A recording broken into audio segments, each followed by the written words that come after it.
Today's stories. Syrian refugees leave Lebanon to return to their home country. Protest turns violent in Greece over a name dispute with Macedonia. Former U.S. President Barack Obama attacks President Trump and the Republicans. President Trump fell asleep during Obama's speech. Questions surround the identity of the author of a New York Times Trump op-ed. Plus, global climate protests peak in San Francisco.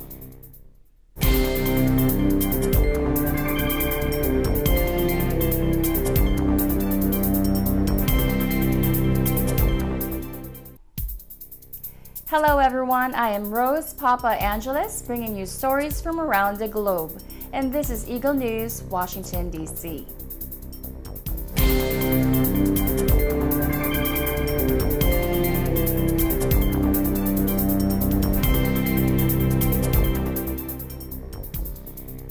Syrian refugees wait outside the General Security Center in Borj Mahamad, Beirut, before boarding buses to return to Syria in an operation organized and coordinated by the Lebanese and Syrian authorities. We have 164 refugees going back home. In a few minutes, the buses will arrive and we'll take them to Damascus. And our job here today is to talk to refugees and to see how their views about going back to Syria. Are they happy? What their plans are about the future, and also to identify refugees that may have special needs that might need UNHCR's help here in Lebanon or maybe in Syria once they reach their place of destination. Several years after fleeing Syria, a group of wide-eyed refugees stare through the tinted windows of their bus to see the homecoming committee the government has organized for them.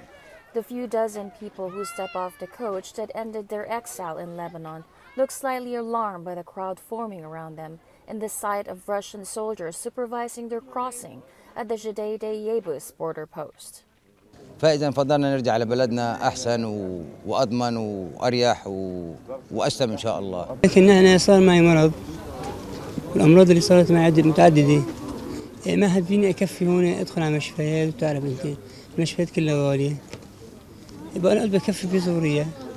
طلبت اللجوء لسوريا عشان أكفي أعالج حوالي جسمي. خلص اللي بده يرجع على بلده يرجع، خلص الدنيا صارت أمن وأمان بسوريا.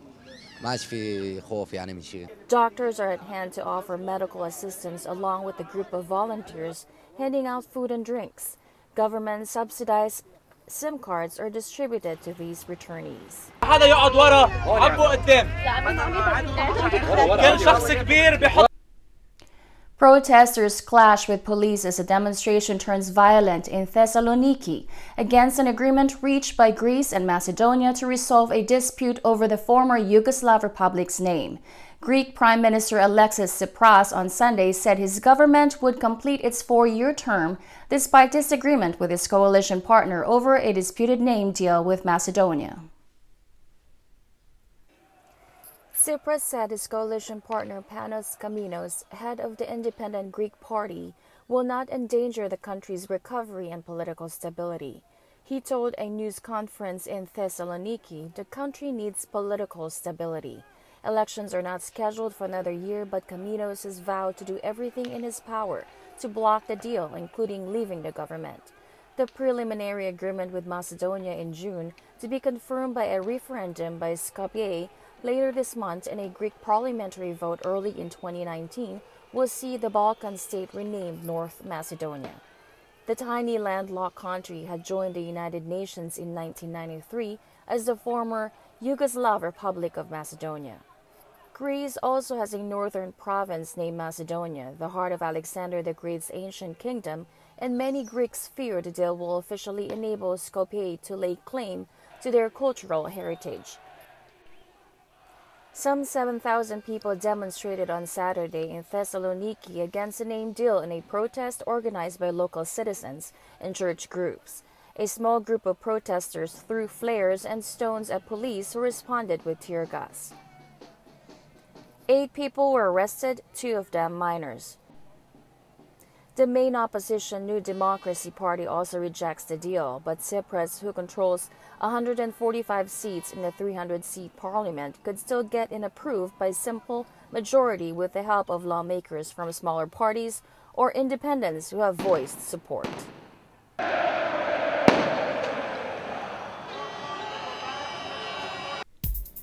Up next, former U.S. President Barack Obama attacks President Trump and the Republicans. President Trump fell asleep during Obama's speech. Questions surround the identity of the author of a New York Times Trump oped. Eagle News Washington, D.C. will return in a moment.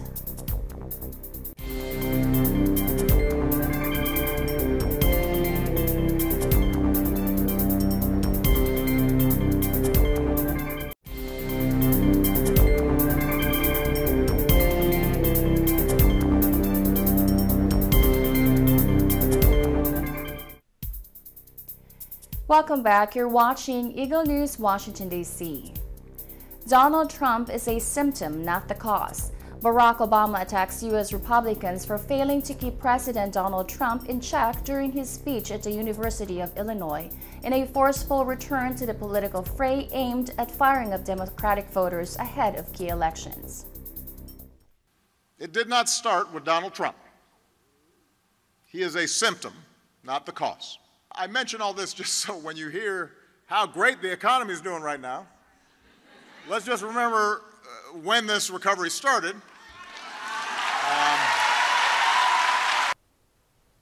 Since leaving office, the 44th U.S. president has pointedly avoided direct criticism of his successor, making a calculated effort not to utter Trump's name.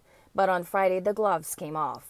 What happened to the Republican Party? Asked Obama, accusing Trump of capitalizing on fear and anger.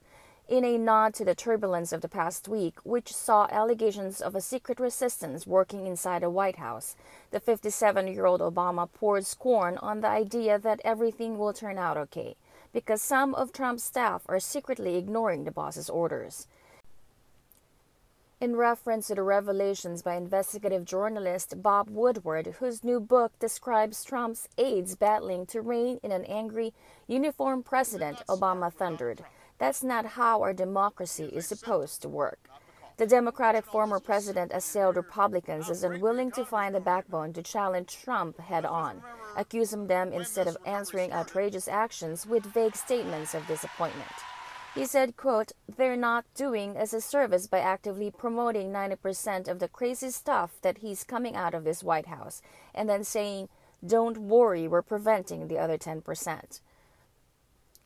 Obama's remarks to an auditorium of college students in Illinois, the state he represented before he won the White House, marked the opening salvo in a series of campaign stops aimed at boosting fellow Democrats in November's midterm elections, when voters will elect much of Congress and 36 state governorships. Speaking in South Dakota, U.S. President Donald Trump mocks Barack Obama's speech, saying he fell asleep.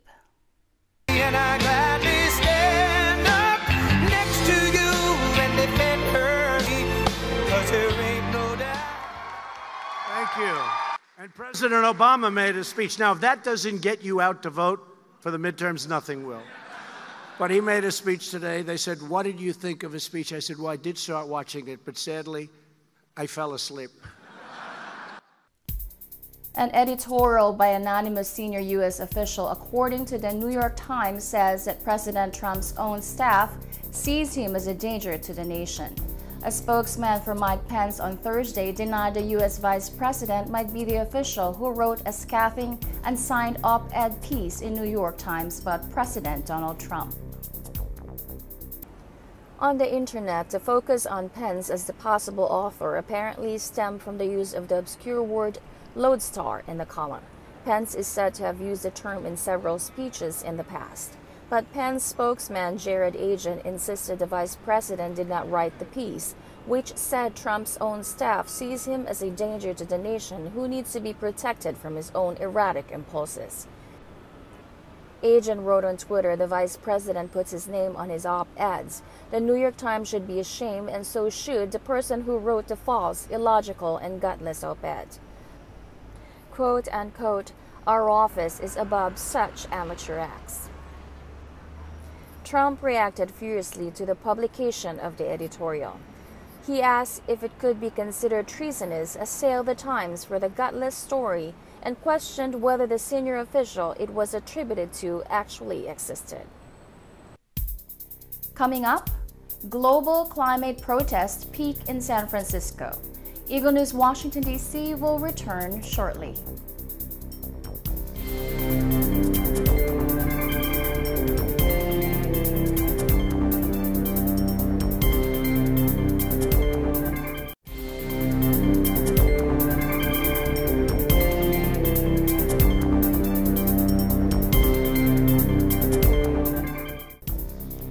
This is Eagle News, Washington, D.C. I am Rose Papa Angeles.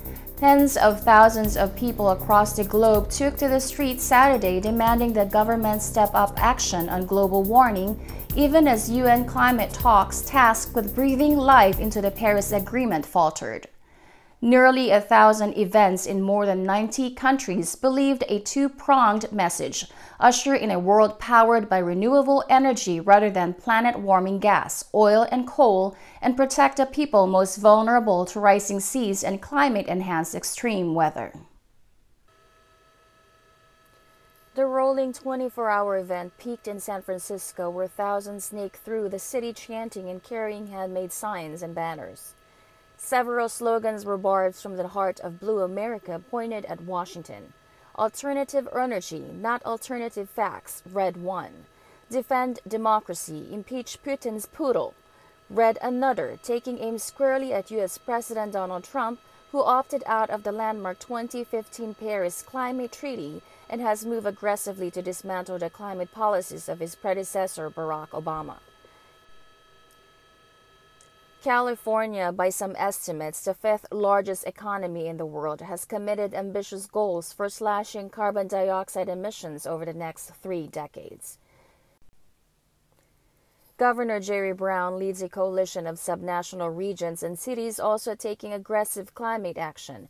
Many will be represented next week in the port city at the Global Climate Action Summit. But within his own state, Brown has come under attack for allowing natural gas and oil extraction under his watch.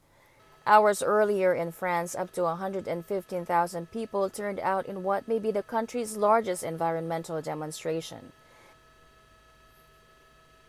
Clémence Dubois, the France campaigner for 350.org, an umbrella organization for climate activists worldwide, said, "This is proof that citizens are ready to demand commitments from our elected officials after a catastrophic summer." UN Secretary General Antonio Guterres joined in on Twitter. He tweeted, "Extreme weather is threatening our children. The only way to protect our future is ambitious climate action now." Dozens of Thai fishermen and laborers whose livelihoods are threatened by rising sea levels kicked off the day of protest in Bangkok at the site of UN climate talks tasked with implementing the 2015 Paris Treaty. 58-year-old fisherwoman Eri Konglad said, quote, "I came here today to ask the government to put coastal erosion on the national agenda."